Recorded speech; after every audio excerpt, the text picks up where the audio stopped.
ශානි අබේසේකර මහත්තයෝ ඔහේ මේ කරන අපරාධයට වැහි නැති වෙන ගහන්නේ.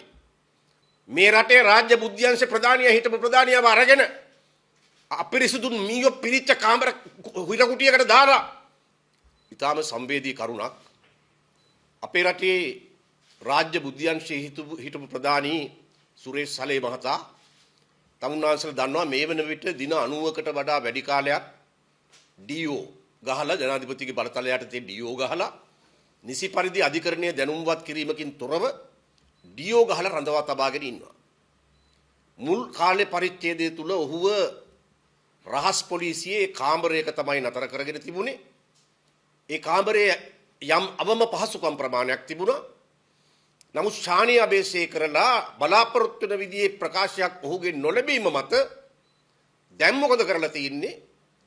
මේ මේජර් ජෙනරල් වරයා හිටපු විශ්‍රාමික මේජර් ජෙනරල් සුරේෂ් සලේ මහත්මයාව සම්පූර්ණයෙන් දාලා තියෙන්නේ ඉතා අපිරිසිදු කුටියකට. හිර කුටියකට. ඒ හිර කුටිය තුල මීයෝ ඇඟ උඩින් දුවනවා. ඒ අපිරිසිදු බව කොච්චරද කියනවනම් දූවිලි පිරිච්ච පොළවේ තමයි පත්තර කෑල්ලක් දාගෙන රැයට නිදා ගන්න සිද්ධ වෙලා තියෙන්නේ. අඩු ගානේ නිදා ගන්න පැදුරක්වත් දෙන්නේ නැති තරමට රාජ් පොලිසියේ අලුගෝසු ටික තුච්ච වෙලා තියෙනවා, අමානුෂික වෙලා තියෙනවා. ඒ විතරක් නෙවෙයි. නිදා ගන්න පැදුරක් නැති එක විතරක් නෙවෙයි. අන්තිම ගඳ ගහන අපිරිසුදු වැසිකිලියක් තියෙනවා ඊට යාබදව. ඒ ගඳ නිසා කටට ගන්න කෑම වේල කන්න බැරුව ඉන්නවා. කෑම වේල වමන දාන තත්ත්වයටපත් වෙලා තියෙනවා. මේ හදන්නේ මුන්දල සුරේෂ් සලේව හිර කුටිය ඇතුළෙම ජීවිතය එපා කරවලා මරලා දාන තත්වයකට ඇදවට්ටන්නයි මේ හදන්නේ.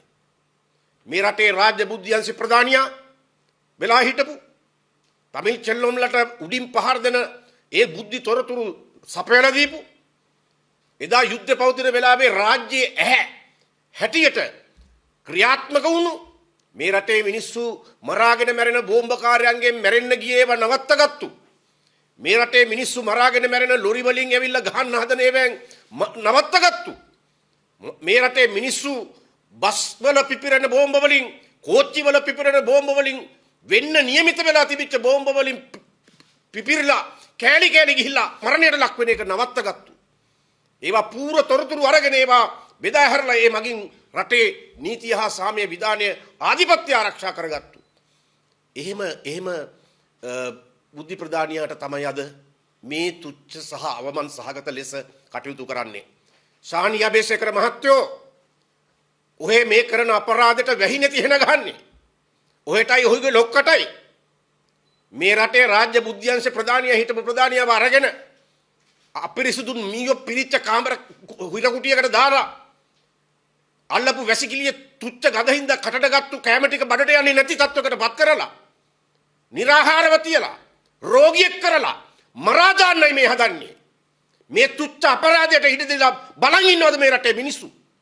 මේ විශ්‍රාමික CID ලොක්කා ශානි අබේසේකර කියන පෙන්ෂන් ගිය පොලිස් කාර්යයා ඒ අලුගෝසුවට ඉඩ දෙනවද? මේ විදියට අපේ බුද්ධ්‍යංශ ප්‍රධානීන් එක ජීවිතත් එක්ක සෙල්ලම් කරන්නේ. එහෙම බලන් ඉන්නවනම් අපි මොක්කුද? ඒ නිසා අපි ඉල්ලනවා මේ රටේ ජනතාවගෙන් මේ පාහර වැඩේ කරන්න ඉඩ දෙන්න බෑ. හිර කුටියක් ඇතුලේ දාලා හිඟන්නෙක් වගේ දාලා කන්න ටික නැති කරලා ලෙඩක් කරලා මරා දාන්න හදන මේ මිනිමරු උත්සාහයට ඉඩ තියන්න බෑ. ඒ නිසා අපි රටේම ජනතාවට ඉදිරි දිනක ආරාධනා කරනවා රහස් පොලිසිය ගාව නොනවතින්න. ආයේ එන්න නෙවෙයි නතර වෙන්න බලාගෙන එන්න. අපි ඒක සූදානම් කරලා තමුන්නාන්සලට ඉදිරි දෙනුම් දෙනවා. බොහොම ස්තුතියි.